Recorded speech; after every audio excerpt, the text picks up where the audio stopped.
Every movement starts with a whisper, an idea, a vision. A small group of believers willing to go first. They're not just dreamers. They're builders, visionaries, pioneers. People who said yes before there was proof, before there was hype, before there was certainty.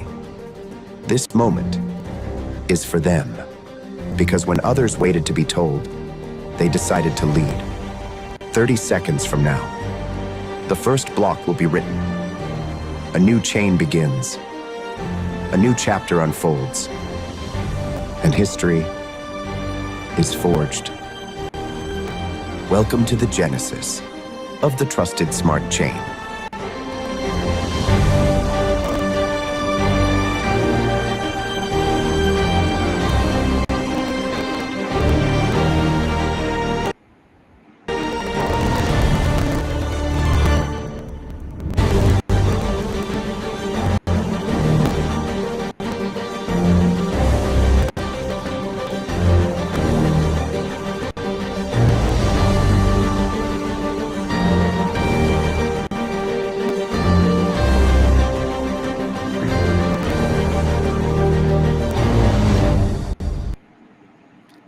Let's go, guys. The future is now. It is Tuesday, April 1st, 2025. So much is going on.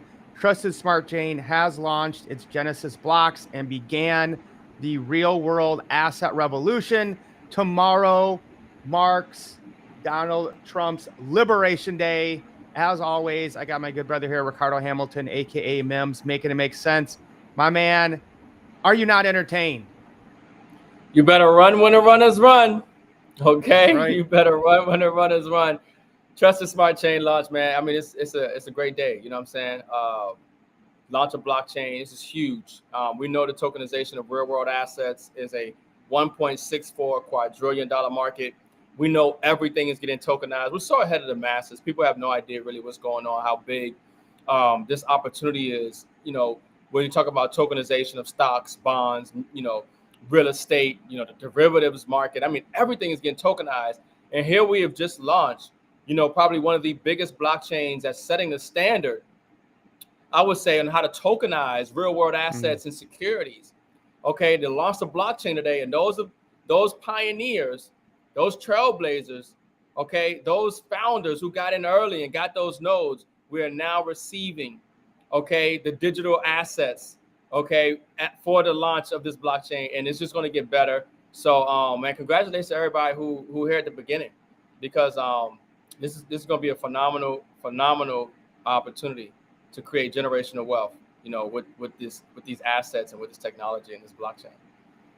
No, I couldn't agree more. And so many people, you know, have not taken the time to look because they think they've seen something that looks like this, or they've heard the word node before and they didn't have success with it. Guys, I'm here to tell you, we went there, we met the team, we've been studying this, we've been marketing it. There is nobody in the entire cryptocurrency, blockchain, digital asset space that is doing anything close to this. There is nobody here that has the experience and the expertise and the relationships with the SEC and other compliance agencies. So yeah, what we're doing here is absolutely incredible. We're going to hear from one of the speakers in California about that. But we're going to start off today, M.I.M.S, focusing on tomorrow, because, you know, people have been talking about how this is like the Super Bowl, the NBA Finals, and the World Cup all rolled into one when it comes to politics and economics of what is going on tomorrow. And I think it's going to be, I don't know what to expect. Nobody knows what to expect. I think that was done on purpose. So, and M.I.M.S, I don't know if you saw this, but I think you're going to like it. So this is Donald Trump tweeting. And even if you don't like Donald Trump, just keep an open mind and understand, I think this is bigger than him. Liberation Day in America is coming soon.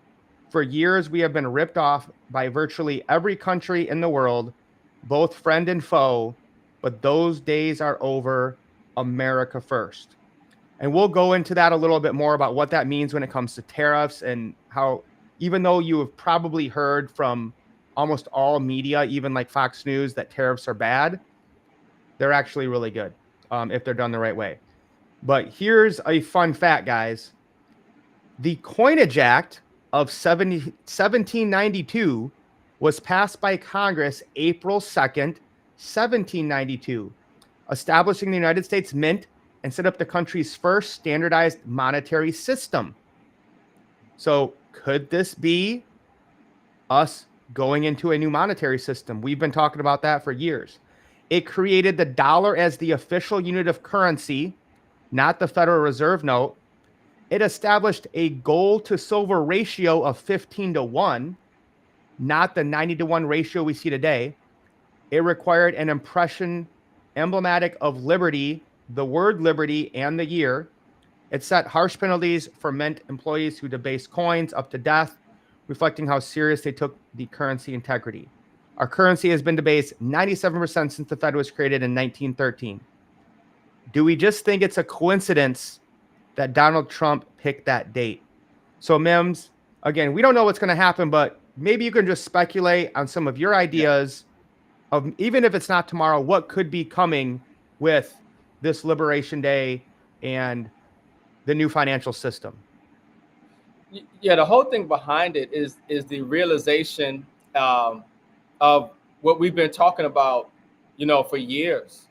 Is that we're seeing a reset in the monetary system, the collapse of the debt-based fiat model, the evolution in the monetary system, and it has to happen regardless. We knew that this was coming. We knew the day was going to come. The Federal Reserve is a private banking cartel. They issue debt. We call it money. The more debt, the more money. And, money is equal to debt. And, the dollar loses value. And now we have Trump, creating, the crypto capital of the world and utilizing blockchain and getting rid of paper and checks and, instituting, where he's bringing back the U.S. to probably a sound money standard as well. Liberation from who, if that's the case, and who are we slaves to right now? The Federal Reserve, because everybody's in debt, corporate debt, household debt, student loan debt. I mean, the whole world is surrounded in debt, and so now we're seeing the option. Now we're seeing the opportunity to come out of that system because of blockchain, and because of the resources here in the United States. So yeah, nobody knows what's going to happen, but we know where this is going. We know that this is the death of the Federal Reserve and their debt-based fiat model, and we know that everything is moving to blockchain, and everything is moving back to these commodities and real-world assets that have value. And we're looking at a new monetary system. So it's no surprise. It's just that what we've been talking about and what a lot of people have been talking about for years, we're actually seeing it in real time take place. It's not conspiracy theory. This is being substantiated, and we're watching it in real time. So the founding fathers defined $1 as 0.0484 ounces of gold. Today, it takes $149.28 to buy the same amount of gold, a 99.33% loss of value. That's how much money was stolen from us because of this debt-based fiat system, why the wealth gap is so high, and why the middle class has fallen. We have to bring back sound money. Yeah. This is why we are seeing, Ricardo, we don't even bother. Remember when we used to put in the titles, gold hits a new all-time high? Yeah. It happens every day, week now. We're just mention it and passing by. Yeah, what we're seeing is gold is the dollar is collapsing. You're witnessing, people don't realize it, but you're witnessing the collapse of the dollar in gold terms, right? In regards to gold, we're seeing gold, and I've been saying this is a warning. As much as this is a celebratory moment, there's also some dark clouds, okay, on the other side of this. But, gold is taking off. It's an indicator that, the loss in confidence in the dollar, the financial system, global uncertainty, and, those who are saving in these assets are going to do better than those who are just holding on to paper. Paper is a liability to you. The dollar is a liability. But yeah, Mike, this is what we've been telling people for years now. Saving silver, saving gold, get these assets. The dollar is losing value. The dollar is not an asset. Don't value your wealth in dollars. Value your wealth in ounces. Value your wealth in quantity, value your wealth in acreage. This is the mindset that we've been putting forth, and we're seeing now in real time. These assets reflect what we've been saying and what we've been teaching. And gold is going much higher. I did the call before I even saw mainstream media and certain posts and articles come out about gold revaluation. I made that call because the inside out in Belize told me before it went public that we might see gold get revalued anywhere from 10 to 20, 50 to 70, 100 to $200,000 an ounce. Okay. Ooh. So most of the people say we're probably going to settle around the $50 to $70,000 an ounce for gold. We're going to see a revaluation of these assets. We're watching it in one fashion, but there's going to come a point where that flick the switch moment happens, and it's either you got it or you don't. And this is what we've been telling people. Same thing with silver. You're either going to have it or you don't. Don't think that you have time, because things are accelerating. Things are picking up fast. 2025 is going to be a pivotal year. You will never go back. We will never go back to these assets being at these prices, especially when we're talking about these digital assets, but of course with physical silver and gold as well.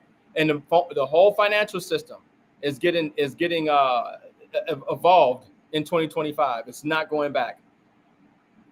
No, I agree. I think we're going into a new paradigm here. This is why it's indicative that you guys know what you hold and actually get real assets that are scarce and limited and cannot be printed out of thin air. So gold at a $21.2 trillion market cap, priced at $3,161.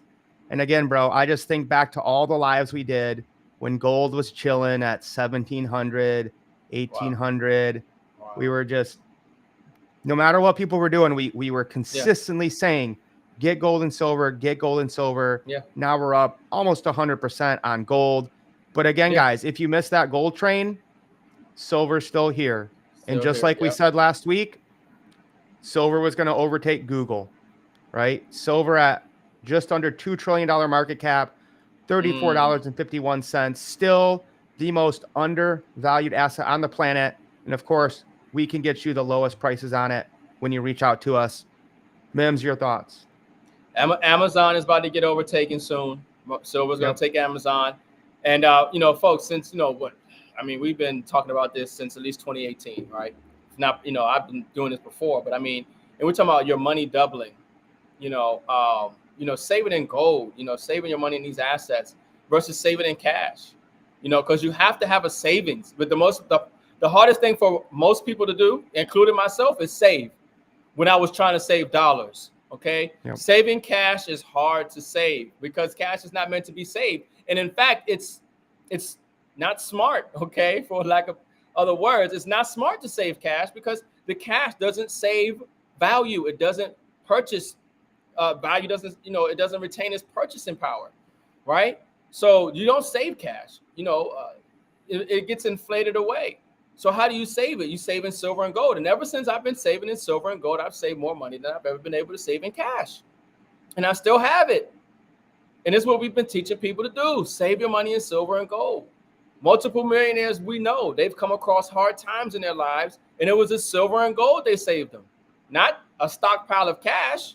In fact, they couldn't even get access to the cash. So this is the whole thing. And now it's not too late. Silver is, Robert Kiyosaki will still tell you today, silver is the best opportunity right now at 60% from its all-time high. And it's affordable. Everybody can get this asset. How many assets can you put in your asset column right now? Right. When you look at your not the cash flow quadrant, but Robert Kiyosaki has your financial statement, and he has your income, your expenses, your assets, and your liabilities. How many assets can you put in the asset column? If you're somebody who don't have an asset to put in the asset column, silver is the cheapest asset that you can get right now to put in your asset column to hold and start building real wealth, protecting yourself against this financial crisis and inflation. You just pulled that up. Was you already going to pull that up from earlier? Look, yeah. We're on the same wavelength here, bro. I'd already had this reposted to share. Silver set to boom. Hottest investment today is silver. Much more demand than supply. Gold, this is, a couple days old. Gold's already 31 over 50. Silver is still 60% below its all-time high at $34 an ounce. He thinks it will 2x this year. And again, the best news And look, is you I do want to not. pause. I want to say Yeah, go ahead. I've been calling for all-time highs in silver since 2024. I was telling people 2025 we're going to see all-time high in silver. I said easily we're going to break 50. We might see triple digit, minimum $100 silver by the end of this year. Okay, and then you have Robert Kiyosaki confirming today. He's saying we're probably going to see 70. All right, so yeah, go ahead, brother. I just had to make that a confirmation once again. Yeah, no, we're on it, man. And again, guys, everyone can afford 1 ounce of silver a month. That's what I started with, and then I kept upping my game. But at least start with 1 ounce of silver a month. This is the most wild stat you will ever hear. There is not enough silver for everyone in the world to own 3 ounces. 3. There's 8 billion people in the world. If everyone got 3 ounces of silver, that's 24 billion ounces of silver. That is more than exists in the entire world. All right. For all we know, it might be less. Yeah, it is. It's between 2 and 3. I think there's like 21 billion. Right. But again, guys, don't be a loser. Save gold, silver, and Bitcoin, assets that are scarce and limited and provide value. We just can't say this enough. And the other one I wanted to pull up today that we've shared a lot before, Ricardo, is to just get started, guys, right? And, make it your goal first to get 10 ounces and then 25 and then 100. I don't think I can. Oh, okay. No, it won't let me. Yeah. But anyways, then, you get to where you have 1,000, right? And then you get to where you want to have 2,000, 5,000. Again, I don't care what the dollar price of silver is. I am measuring my wealth in weight and the number of assets I have of what I believe is long-term wealth. Yeah, I mean, and I love this, this image because gold and silver have been money since the times of Egypt. It's money all over the world. It's God's money, biblical money, constitutional money.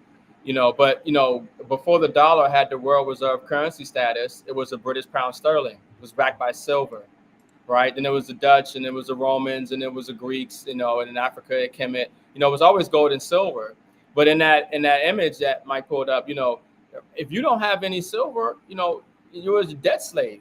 You know what I mean? And then it progressed to show a certain status, because obviously a certain amount of money in silver at that time represented a certain status. Only kings had 2,000 ounces of silver or more. So in regards to wealth today, we value wealth in dollars, but that we're in a paradigm shift. There's a whole new zeitgeist. So you don't want to value your wealth and say I have $1 million paper dollars. No, in this shift that we're going into, it's how many ounces of silver do you got? How many ounces of gold do you got?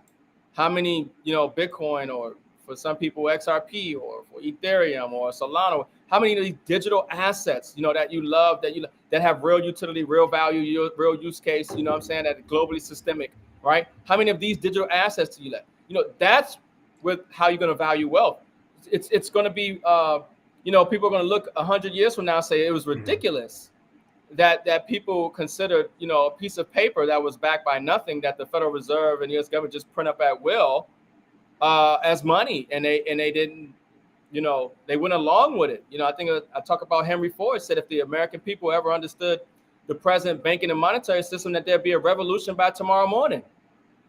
Why is it that we go along with this system where we are issued debt in the form of and call it money, and then the more debt, the less value the money, and then we're going to work trying to maintain our lifestyles and build for our future on something that is constantly being printed and losing value.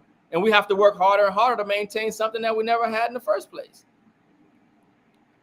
That's so it, man. Yeah, man, it's a whole new. The world is waking up. Talk about apocalypse. This is apocalyptic times. Apocalypse is a great awakening. People becoming aware of something. People are becoming aware of the fraud in the government right now because of what Doge is doing. Becoming aware of the fraud of the financial system. with the Federal Reserve and the United States dollar. We're becoming aware of the fraud in the healthcare system, and we're becoming aware of the fraud in the education and everything else.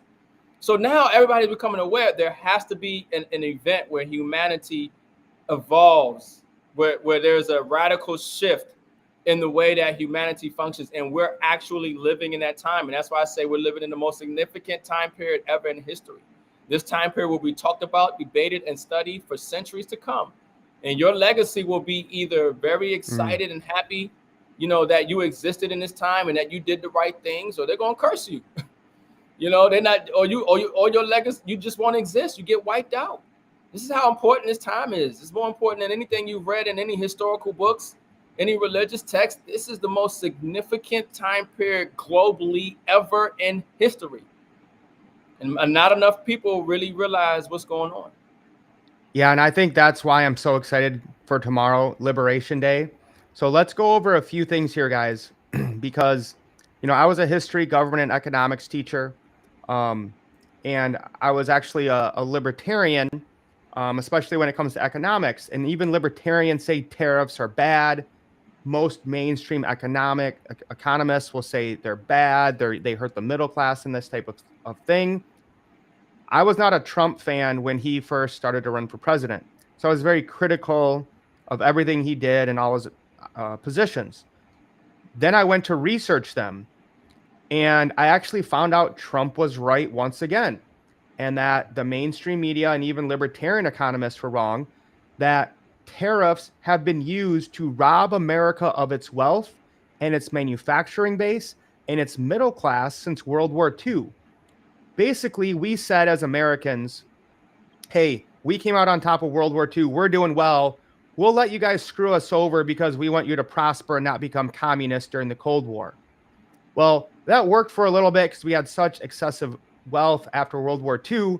But starting around in the 70s, maybe 80s, okay, our infrastructure started to crumble. Our manufacturing base went away. I'm from Michigan in the Detroit area, right? So we went from being the automobile capital, middle-class paradise to, you know, ghetto wasteland in the 80s and 90s. So this is not fair trade. Trump is trying to get to fair trade.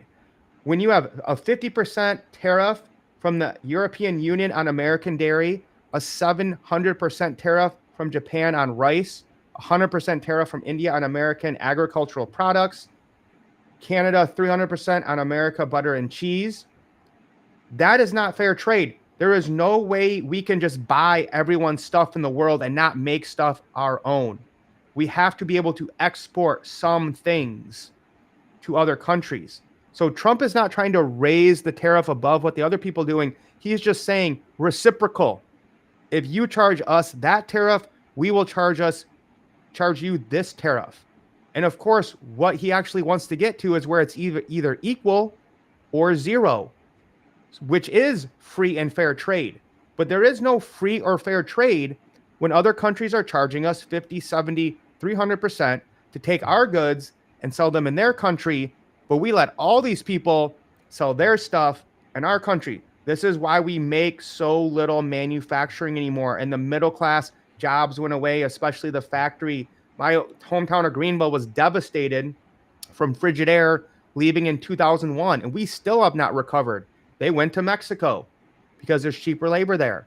We cannot continue to do what we are going to do. Now, I'll be honest with you guys, and Trump has said this, there might be some short-term pain, okay? And I think, like we talked about last week, M.I.M.S, I think Trump wants the stock market and economy to go down so that interest rates get cut and we can refinance the debt, which I'm fine with, right? And this is why, you know, we're still buying crypto. We're loving this dip. But M.I.M.S, anything that you want to add or anything you're excited about for tomorrow? Yeah, pull that back up, because there are a couple of things that came to my mind. You know, when you had that image up and while you were talking, and one of those things was about tariffs. You know, this is the thing. You know, the America, the United States, it used to run just off tariffs. Okay, that was what it was running. It was very successful before the Federal Reserve. Exactly. Before the Federal Reserve, that was how the government was funded. The government is supposed to be funded via tariffs. Okay, not income tax, not taxing the people. you know, and the Federal Reserve came in, and then income tax a year later, and now, you know, we have the Internal Revenue Service, and now they're taxing us, you know, and then they're taxing us on something that's losing value anyway. You know, you're producing the debt, what we call money, and then we're taxed on it, and then it's losing purchasing power the more you create. And so, you know, so that was the one thing that came to my mind. One, the government was funded via tariffs at one point, just tariffs alone, not taxing people. So now this is interesting now where we see where Trump is, we're kind of like, we're going forward by going backwards to a certain degree, okay? And in the sense of how the government used to run. And there was an income tax. Trump's trying to get rid of income tax and say, we're no longer Internal Revenue Service, it's gonna be the External Revenue Service, okay? Yep, Bring it back to that. tariffs. Yeah, you know, and so the other thing is, once again, the average person that's supposed to pay income tax anyway. You know, more politicians and ex-IRS agents came out and substantiated that. It's a voluntary system. You know, this thing has been exposed for once again, we talk about the fraud and the exposing of the fraud, the apocalyptic, the unveiling that's taking place. You know, and then the other thing is, it's interesting to see that we have this tariff talk, but we also have the Maha movement, which, you know, if I was in another country, based on American products, I wouldn't want the garbage that they feeding us in our country, in their country neither. You know, but now we got Maha, and they're saying, because a lot of the products that we have in the United States, a lot of the chemicals and stuff that's in our products and our food, it's banned overseas. You don't see all this shit, all this stuff in Europe. You don't see all the chemicals and stuff in their food. So now it's okay. Well, if you're gonna import your products now, now we have to clean up so now we got, you know, Kennedy in there, and, you know, we're getting rid of the chemicals, and we want to export agriculture, and we want to export all this. Well, now we're gonna have to change the way that, you know, we're doing our agriculture and the chemicals and things that are put in the food, especially if we want, you know, people from other countries around the world to import our products. You know, so all these kind of things are going hand in hand, but it's a very interesting dynamic, you know, to watch, like I said, as this thing unfolds. And there's definitely going to be some tribulation, you know, and some heartache and some, you know, volatility in this transition, because you know, there are people who don't want this. You know, but you know, this is why we talk about what we talk about, because we want people to have options. You know what I mean? And gold and silver has been money all over, you know, since the times of Egypt. Like I said, it's money all over the world. When you're on the blockchain, don't matter where you go in the world, your money's on the blockchain. You got the seed phrases to your wallet. Okay, you're gonna have access to your digital assets. You know, this is why you want to learn how to move your money around. You know, whether we talk about gold and silver on the blockchain, you know, we got the opportunities for that. You know, and you know, and that might be you know, option, especially if you think about internationally. Because I know for me to hop on a plane with my 2 bricks, okay, them two 100-ounce bars is heavy, okay. But you know, this is what it come down to. It come down to options, man. So, you know, we just hope people paying attention. But it's gonna be interesting to see Liberation Day and everything that takes place. But either way, we're good, because we're in the assets that have value, regardless of what's going to take place in the world, the physical and the digital. So, you know, you better run when the runners run. Yeah, no, this is massive, and I don't know if this is true or not. I saw this post a couple times, just a weird coincidence. I guess Roaring Kitty from GameStop goes dark. 69 days. I guess he's returning tomorrow. Oh yes.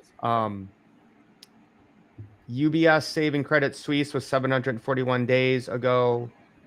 Just a lot of, you know, what are we getting liberated from naked shorts, infinite rehypothecation? That's what we talk about with fake derivatives and the gold and silver paper stuff, legacy market manipulation, the illusion of control. You know, guys, I think this could just be more than tariffs. I hope it is. Maybe I'm wrong, but nobody knows what's going to happen, especially when it comes to trading in the markets. I'm probably just going to chill. I might go long and short and see how things work out. But just in the overall crypto news, guys, let's just look at, again, another week, 5 to 10 bullish, you know, stories, and really nothing crazy with the price. So the UK approved BlackRock's Bitcoin ETP, which is like their version of an ETF. That just happened 49 minutes ago. I just reposted that. MasterCard is creating a way for consumers, merchants, and financial institutions to transact digital assets, guys. MasterCard is doing that. I'm not going to get into BitTensor, Tau, but I've been teaching that in my school group, and it's actually blowing up right now, even though the market's not doing much. Let's see, what was the other ones? I got some Tau stuff here. This chart I thought was really good. This is one of the good traders. See that blue zone where we're nowhere near? This one right here, okay, in the middle. 4 out of 4 cycles top in there. See the green dot after the bump? 3 out of 3 times Bitcoin went parabolic.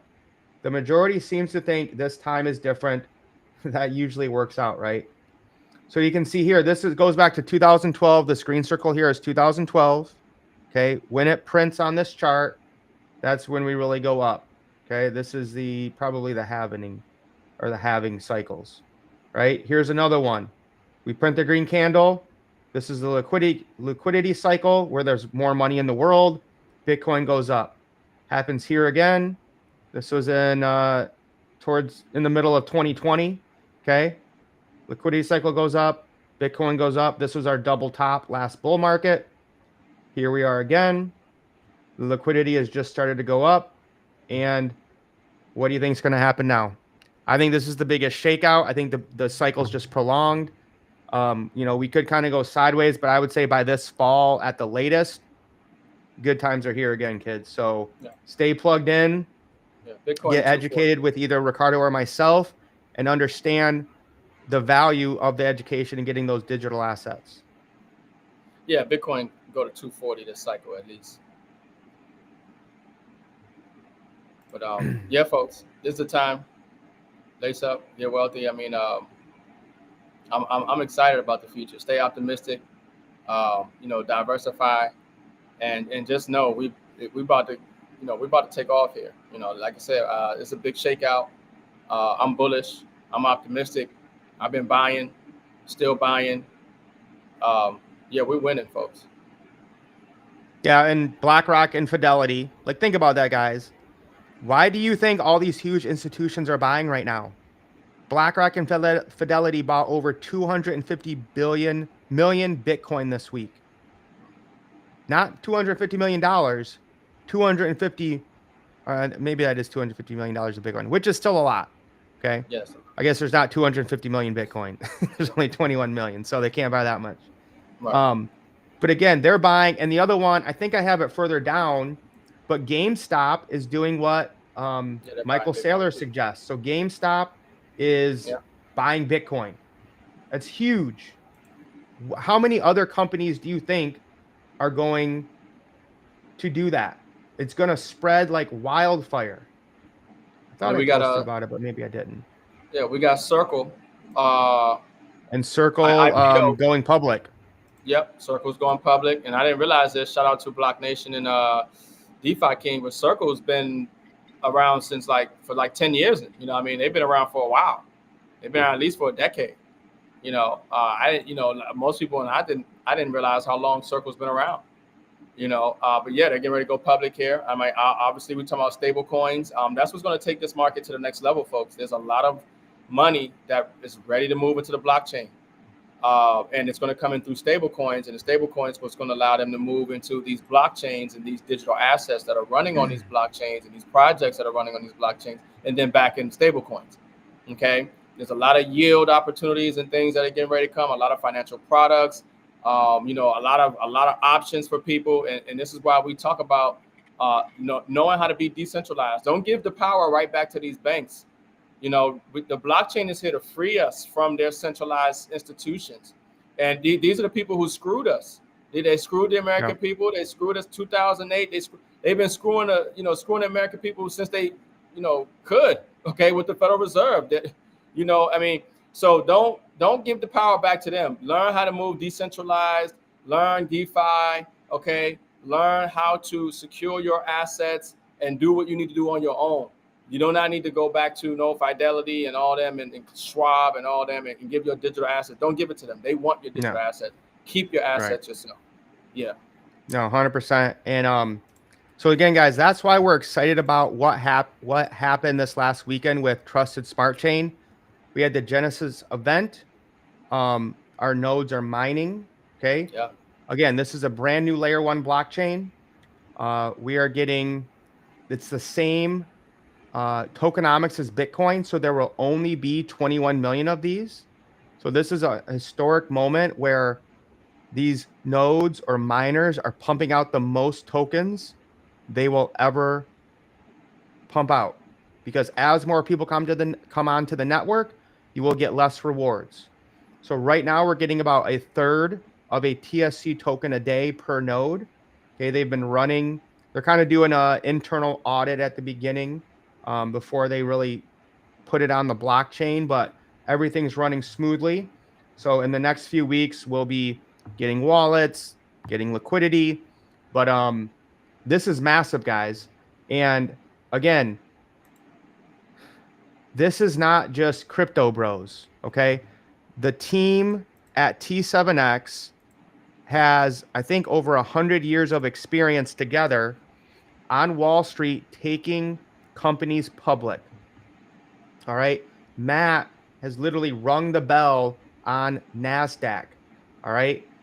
Barry Siemens, you need to read Barry Siemens' resume. This guy has been working in the financial markets with the SEC for over 35 years. So when we get big hitters like these guys, these are the guys reaching out to the real world assets, okay? The real estate, the resorts, the different oil producers. We just brought on a doctor that went to Stanford and has like a health practice that is being wildly successful. And she was about to go public, but was scared to go public on the stock market because of all the horror stories she's heard, right? About losing control of her business, about naked shorting, about dark pools. So she was so happy to find out about T7X and Trusted Smart Chain so that she could tokenize her business, raise capital to expand, but still maintain control of her business. So to kind of close out this live, I want us to hear a short message from Barry Seaman. Mims, before that, is there anything you wanted to add when it comes to just how revolutionary and the experience that T7X and Trusted Smart Chain has when it comes to this space? Nobody is doing anything like this. If you think you've heard something like this, you are completely wrong. Nobody is doing this. Yeah, I mean, not to say that this is that, but if I could own a piece of the infrastructure of the Nasdaq or the Dow, and I got paid, that benefited from the assets that are on that, platform exchange, I would definitely figure out a way to acquire an asset to benefit from, that marketplace with all those assets on there. I mean, when you understand that this is a layer 1 blockchain and they're tokenizing real world assets and securities, and you can own a piece of the infrastructure and get rewarded daily in digital assets in that coin for that. And you understand the magnitude of tokenization and, the opportunity that this affords is to the industry, to the space, to people, to businesses. You can see the magnitude, especially like, what Mike talked about, when you have the right team and you have the technology, right? And the access, this is the time to get into these opportunities early. It's like you talk about the .com era, Google, Amazon, Netflix, Apple, IBM, Berkshire Hathaway, when you get into talk about these big brands and stocks, well, that was during the .com, that was Web 2. That train gone. It's Web 3 now. You at the beginning of it. And there are going to be projects, platforms, businesses. There's going to be opportunities that you can get in now that are going to be just as big, if not bigger, than the Apples, the Amazon, the Netflix, the Googles, because we're talking about everything being tokenized on the blockchain. We're talking about a whole reset of the system and shifting to Web3 and blockchain. So it's huge. It's huge. And this is a great question from Ralph, longtime runner. How much emergency fund should a person have roughly? I'll just give you a lot of answers, Mims. You can follow up with your opinions. You can go with the Dave Ramsey classic, at least have $1,000 emergency fund. What I teach people is to have it in a separate bank. Okay. I teach people to have at least 2 banks, use your main bank for, your checking and paying your bills, and have a separate bank that's difficult to get out. Like I don't have a ATM card for it. I don't set it up online. So it's like I have to go in to get it for the emergency fund. I would not ever have more than $10,000 in a bank. So depending on your lifestyle, between $1,000 and $10,000 for emergency funds.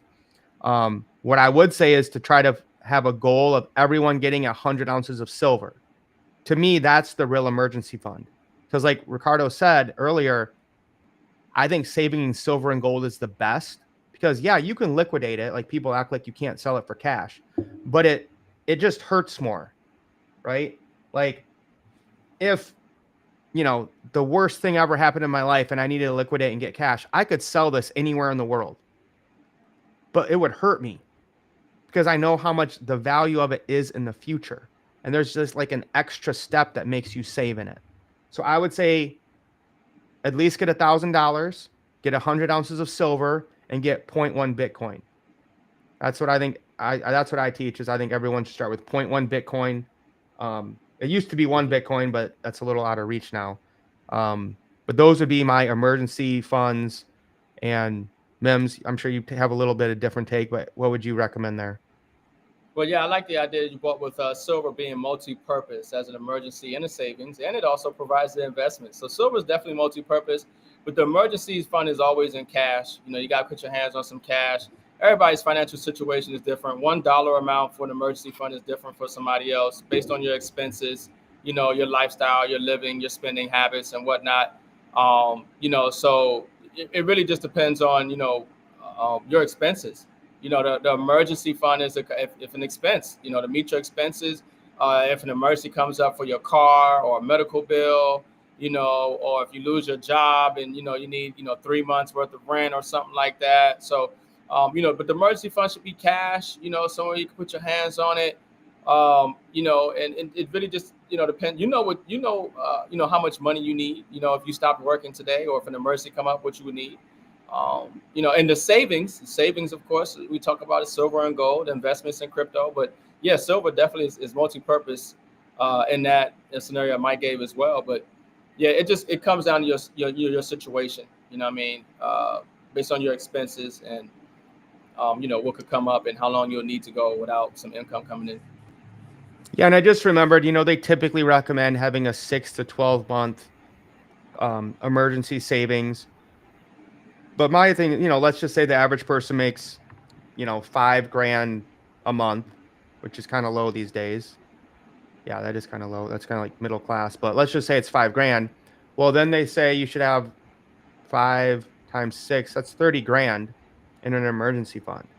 If you just have $30,000 sitting in a bank somewhere, that values, because this is an emergency fund. Like it's probably something that might happen once or twice in your life. Your value is just eroding away every single day of what that $30,000 is. I would rather have that $30,000 in gold, silver.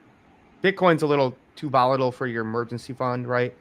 But if you look over time, gold and silver have held their value in everything. But all right, good question. All right, let's finish this off, because this video I think is just really shares a lot with the expertise and the leadership we have here with Trusted Smart Chain. Again, this is Barry Seaman, 35 plus years in the capital markets, and this story deals with Bernie Madoff.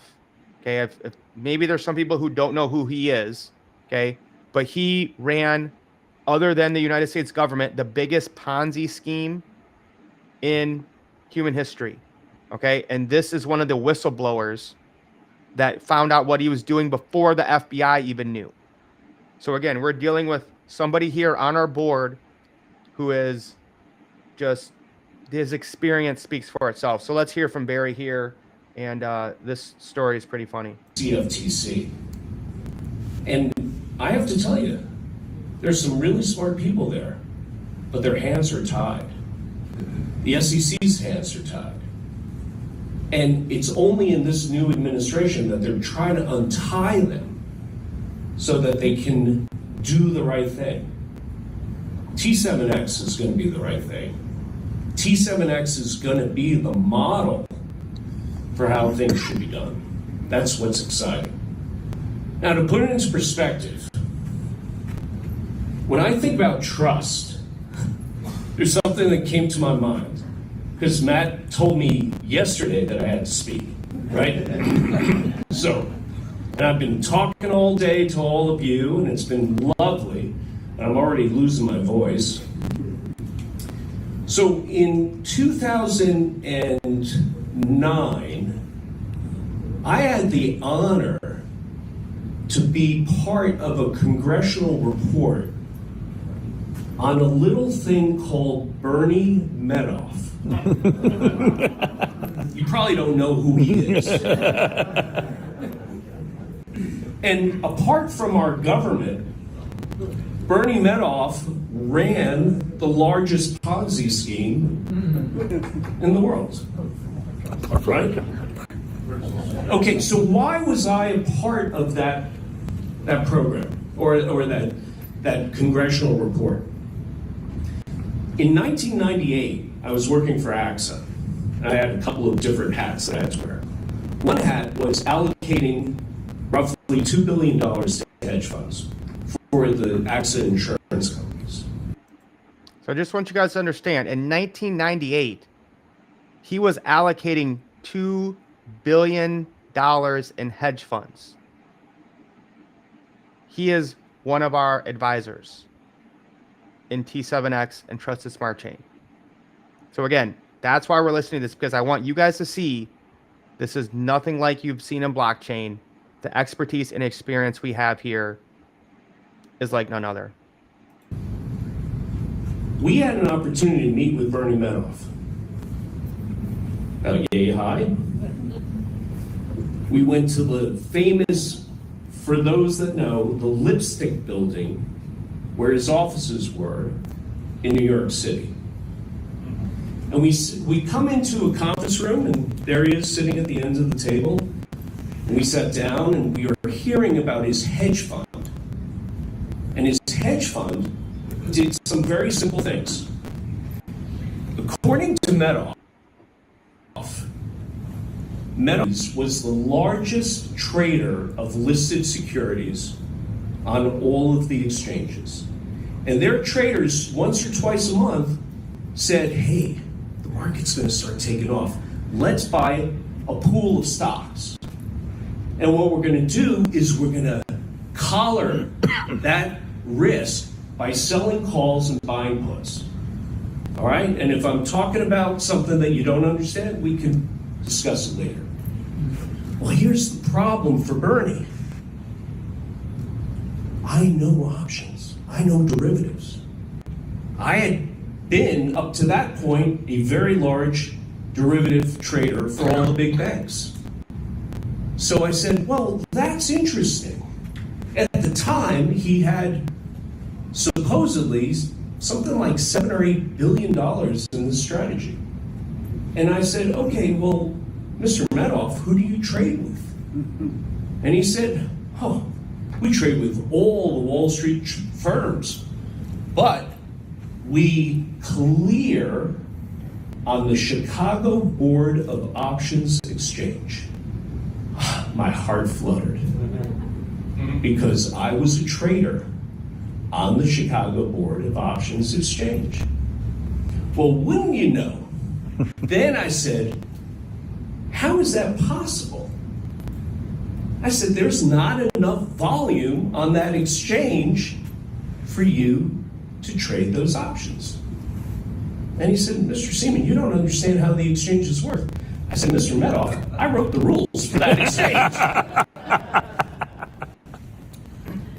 So again, just pointing out the experience here of working with financial markets, being on the CBOE, having that experience, and knowing 10 years before he was busted, Bernie Madoff was full of shit. Long story short, a couple of years later, during an SEC audit of my firm, I was asked if there were hedge funds that they should worry about. And I was an early whistleblower about Madoff.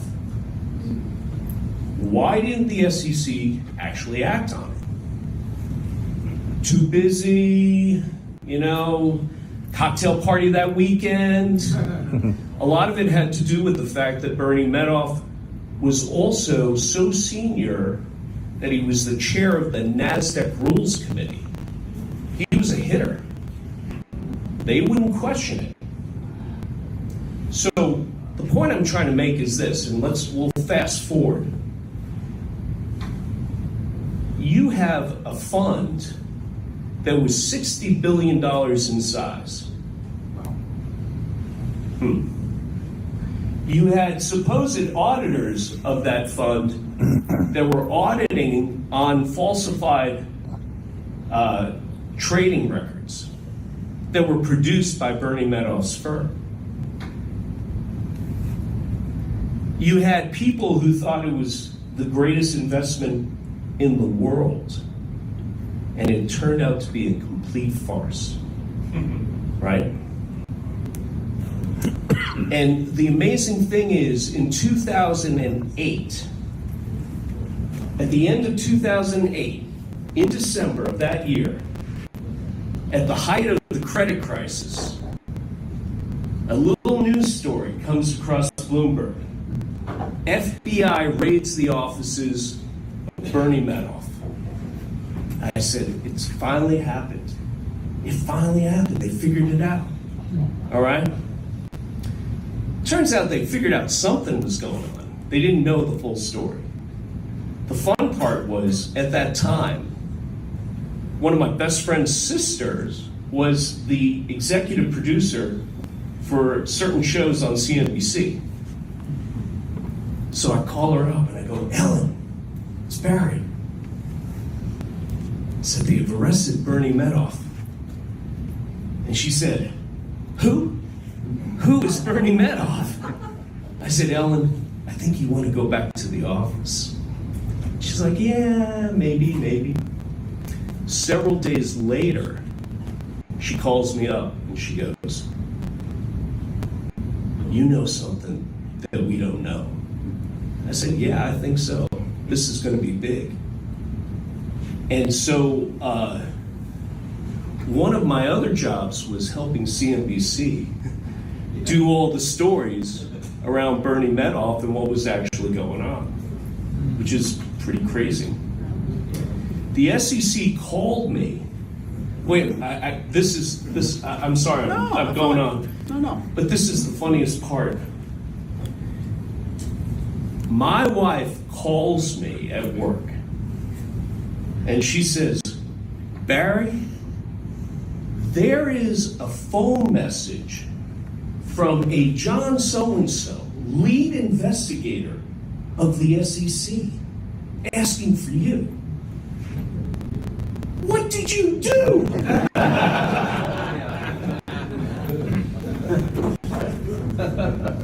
And I said, I think I know why they're calling.